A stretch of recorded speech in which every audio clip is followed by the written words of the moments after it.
The ballroom at the Midtown Hotel filled quietly, like the world taking a careful breath. Chairs sat in neat rows beneath crystal chandeliers. A low stage stood ready, a single podium, a microphone, and one bouquet of white peonies, Kelly's favorite. Cameras hummed softly at the back of the room as reporters adjusted their lenses, the rustle of notes whispering beneath their hands like falling leaves. Outside, the city kept moving. A taxi honked. A street vendor called out. A jogger passed the revolving doors. Inside, time seemed to thin.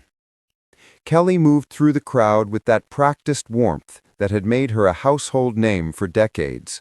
A smile here, a brief greeting, a hand gently squeezed.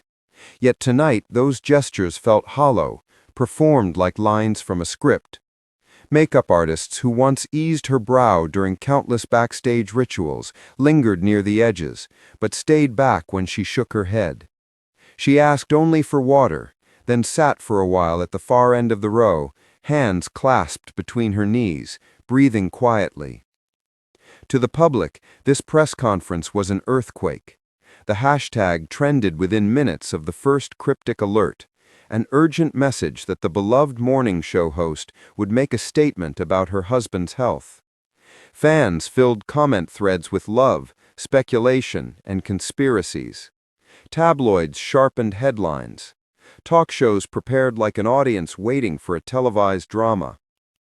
But what no one outside knew, and few inside fully understood, was that this moment had been built from months of small, private collapses.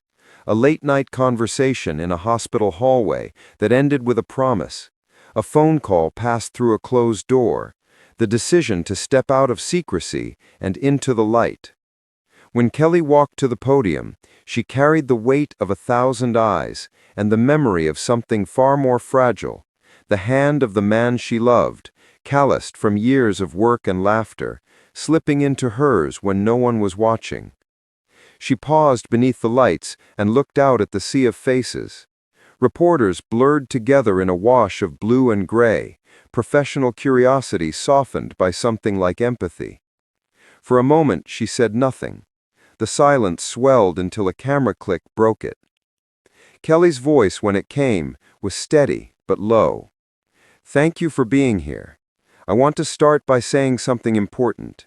Everything I share tonight is meant to protect the privacy and dignity of my family. There will be questions. I'll answer what I can, but please understand, not every detail is mine to give." She cleared her throat and took a breath. Mark has always been a private man.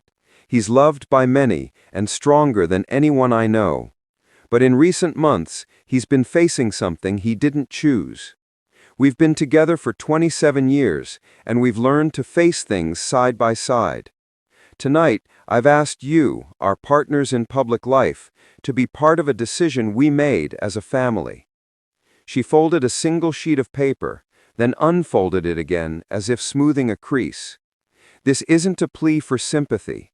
It's a plea for understanding. Mark is receiving care. He's surrounded by family. The prognosis is complicated. The doctors are cautious. There will be days we share updates, and days we ask for privacy. But please know how deeply grateful we are for your love and concern. It means the world. A hand rose in the front row. "Is Mark in critical condition?" a reporter asked with political precision.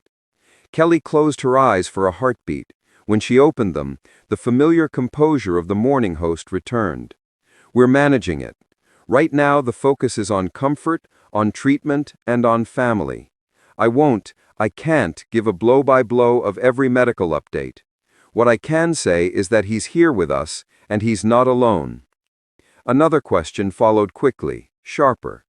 "Can you tell us the diagnosis?" Kelly's hand tightened around the microphone, her knuckles pale. "I won't disclose specific medical details. That's Mark's choice. When and if he wants to speak, he will. Until then, I speak for our family." The questions came like waves, some gentle, some cutting. "Are the children with him? How has this affected his work? Do you think there were signs you missed? Kelly met each one with measured honesty. She thanked the nurses. She praised the doctors. She refused to Outside the fuel the ballroom, rumor mill. strangers clustered around glowing screens, reading live updates. Within minutes, fan letters and emotional posts flooded online. Prayers, outrage, love, and the occasional venomous rumor. Some debated the ethics of celebrity privacy. Others, who knew the pain of caregiving, offered help. Meals, advice, names of doctors. Kelly's voice broke twice. Each time, she steadied it with a soft laugh that didn't quite reach her eyes, especially when she spoke of her children, their late-night vigils, the teenage hands that held Mark's. The room grew still, reverent, almost sacred. This wasn't a press conference about facts. It was a plea for compassion, a reminder of the humanity beneath the headlines. But humanity and spectacle often walk together. Cameras whirred. Clips replayed. Late-night hosts analyzed her pauses. The story fed on itself. Afterward, off-the-record questions sought sensational soundbites. One reporter asked whether she planned to step away from the show indefinitely. Kelly's reply was calm. "My priority is my family. My work gives me purpose, and we'll make those decisions together." Different people saw different stories. A woman in Queens paused her knitting during a cancer support stream, tears in her eyes. A young fan in Ohio posted a crying video clutching a vintage poster of Kelly and Mark, captioned, "They grew up with us."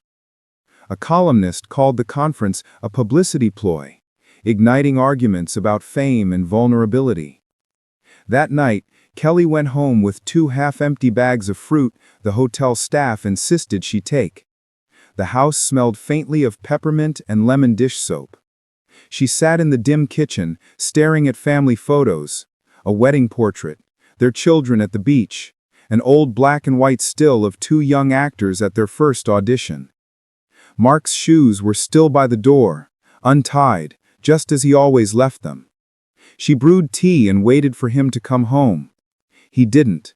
He was still at the hospital. The day blurred into a series of interruptions, machines, and cautious medical talk. He texted once, 3 simple words that were both a joke and a confession. "I am tired." Kelly typed back, "Then sleep. I'll be there when you wake." Her thumbs hovered. She wanted to say more, to plan, to promise, but language sometimes fails when love is too large. In the days that followed, her public and private worlds intertwined in ways she never imagined. She returned to the studio for shorter shows. Some days she laughed, others she couldn't. The audience searched her face for comfort they had no right to claim. Producers shielded her time. Colleagues offered quiet gestures of support. At home, the children orbited the hospital, grown now, each coping in their own way.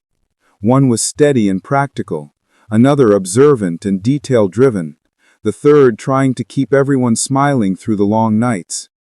Those hours in the hospital became strangely tender. Shared playlists, bad jokes, the soft hum of machines, the fragile sound of Mark's laugh. Then, the photo leaked, the family leaving the medical center, and rumors spread that Mark's condition had worsened. The lie stung worse than the truth. Kelly's team issued a brief statement asking for privacy, but the gossip cycle spun on. She learned that the rumor economy required no facts, only hunger.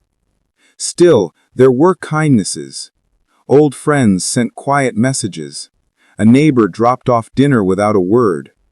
A former co-star, once opposite Mark in a soap opera, sat beside her and said simply, "You're doing what you can." Those small mercies formed a truer kind of support than any headline ever could. One afternoon, as summer light filtered through the blinds, Kelly stood at the window and watched the city breathe. She realized that millions would continue to watch their story whether she wanted them to or not. The only thing she could control was the way she told it. So she began to write, a careful, handwritten journal of hospital routines, quiet victories, humiliations, the antiseptic smell of midnight waiting rooms. She wrote about the terrifying boredom of uncertainty and the strange suspended world of those who love someone too much to leave.